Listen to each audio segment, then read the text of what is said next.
नीलावाड़ी देवी अग्नि गंगामा मंदिर दान हुंडी गणति शेष। कोरापुट जिला बंधुंगा ब्लॉक नीलावाड़ी ठारे अधिष्ठात्री देवी मां अग्नि गंगामा मंदिर दान हुंडी स्थानीय पूजा कमिटी और सरकारी प्रशासकों उपस्थित में गणति शेष हो जाएगी। चलित वर्ष यात्रा 10 तारिख आरंभ हो 18 तारिख लक्षाधिक भक्तों समागम शांति श्रृंखला सहित उद्यापित होता। यात्रा दीर्घ 9 दिन मध्य देवी दर्शन पर टिकेट्रु 7,57,566 टंका, मंडप हुंडी 5,23,448 टंका, मंदिर हुंडी 2,45,553 टंका, हाथ अनुदान 20,536 टंका, भोगरू 1,60,000 टंका, फोटोरू 36,000, मुंड लंडारू 1,25,000, भंडारी 61,200, चपल स्टाण्ड रु 11,500, बजार रु 4,80,586 टंका संग्रह होइथिबा बेले सुना 3 ग्राम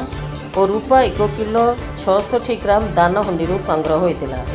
गणति समय बंधुगा तहसील कार्यालय कर्मचारी, स्थानीय पुलिस कर्मचारी, उत्कल ग्राम्य बैंक अधिकारी और अग्नि गंगामा पूजा कमिटीर सदस्य और अग्नि गंगामा युवक संघर सदस्यों समेत पूजा कमिटीर सभापति बाड़ी सत्यम नायडू, उपसभापति जनार्दन साहुकर, संपादक जी रविशंकर, जुग्म संपादक सुभाष पंडित, ऑडिटर किशोर पट्टनायक, यात्रा परिचालना कमिटीर दुर्जय नाग, लाचिगा बन्या, बनमाली नाग, जियाना मेलेका और जगदीश बाड़ी महेश्वर प्रमुख उपस्थित रहे। सुभाष पंडित पूजा कमिटी जॉइंट सेक्रेटरी। अच्छा, यात्रा पे लोकंकर गहली केमती अच्छी देखो आम यात्रा वर्ष गत वर्ष बहुत भीड़ अच्छी जोटा कि स्वतंत्र दर्शन पे आम 200 टंका टिकेट कर से गहलीटा बहुत अच्छी 200 टंका गहलीटा बेसी अच्छी। अच्छा, यहाँ केबे आज कार्यक्रम कौन अच्छी? आज माँ बागवेश सकाल सरला तापर 3टा बेलू मुंडपता अच्छी तापर माँ भौणी स्वर्गतला पाखे अच्छी ये सब आज काली केते बेले उद्यापित हम? 3टा बेलू हम से सब। अच्छा अच्छा, सुरक्षा व्यवस्था केमती अच्छी? सुरक्षा व्यवस्था बहुत कड़ाकड़ी अच्छी जाओ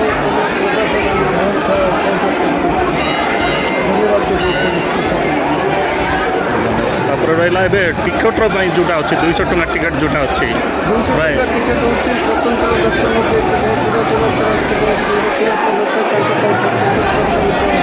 बहुत से 200 टंका टिकेट बहुत भीड़ हो जाए। बंधुगा ब्लॉक उत्तम नायक रिपोर्ट, रिपब्लिक ओडिशा, साधारण लोकों स्वर।